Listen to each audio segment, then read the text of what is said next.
The first national conference on Ebola was held under the theme, Ebola's Impact on Communities. My husband was saying his skin was very hot. So I asked him, I said, well, what do you like to eat? He told me that he wants to swallow food. So I went to my day, I bought the food. When I ready to eat the food, he left the food. I ate the banana. I faced tea for him. He drank the tea. I drank the banana. Like him and myself were just eating together. And he said his skin was very hot. So like I tried to lay on him. He said, no, don't lay on me. I said, but you see, keep forcing myself so I can allow me when his skin was hot. I said, whatever malaria and everything. He said, yeah, I said. So like the next day, he said, I would like to sleep in the other room. I said, no problem, I will sleep in the other room.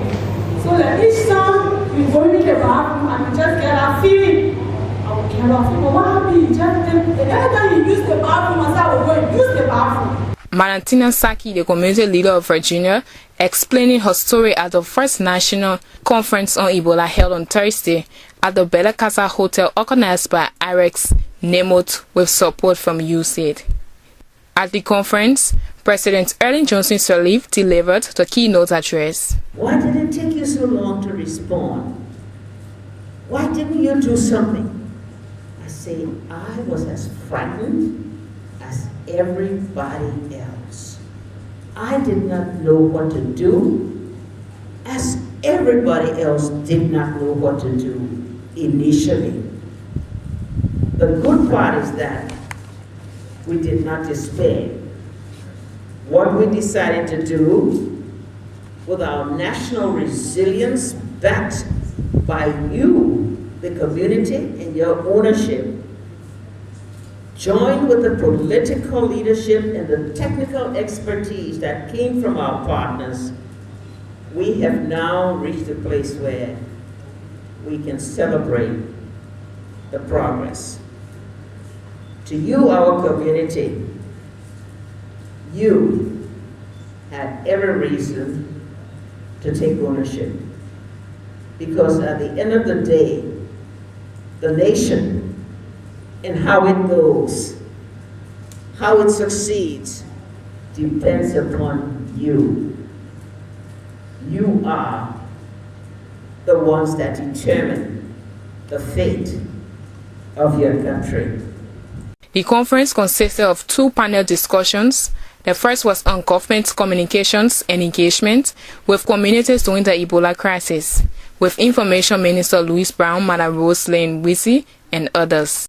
We were dealing with a virus that looked, smelled like, resembled, walked like, with all of the symptoms that we've always known. Malaria, a very common ailment that for many, many Liberians, we wouldn't even bother to go to a pharmacy, which was our first line of medication, let alone a hospital.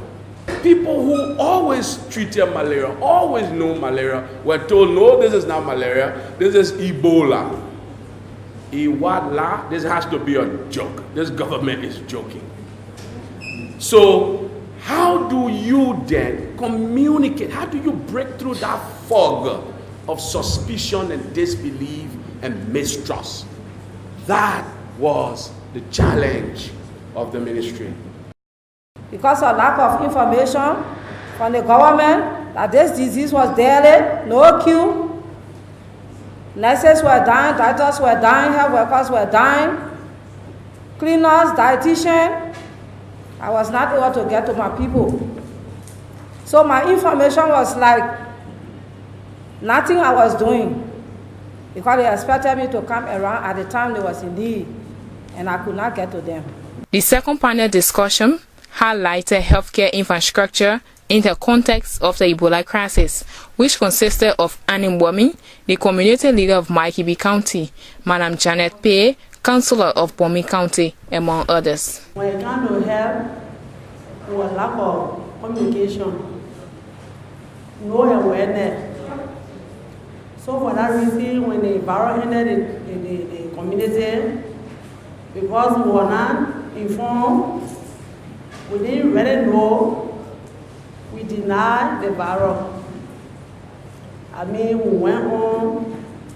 We were not afraid. We just need to in the eye with one another. We were not believing it because there was no awareness, no communication. So as we were there, we remained in that situation for long. Things were just getting worse. Since July 2014, when Ebola struck Bomi County, we were hardly hit. And we lost 10 health workers. Ebola took us by surprise. We were expecting an Ebola patient on the stretcher or ambulance coming. Ebola came in our midst right in the hospital. From our county health service administrator, after the burial of his mother, he, his son, his younger brother, the younger brother's wife, his children, all of them came at the entire household, 13 persons. And when they took the sample, 10 of them died.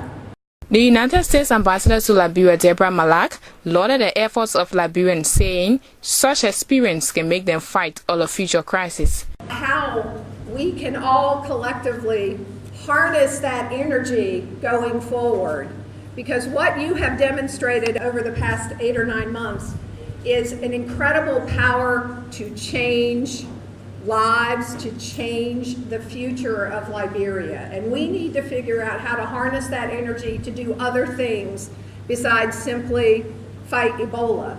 It was important then, it's even more important going forward. There are many, many challenges that we still have to face in rebuilding Liberia and giving all Liberians that brighter future that you all deserve. But we have to have the communities working with us together and all of us pulling in the same direction. This story was produced with support from IREX, sponsored by UC. Reporting for LWDRO News and the Liberia Civil Society Room, this is Gabriel Mclean.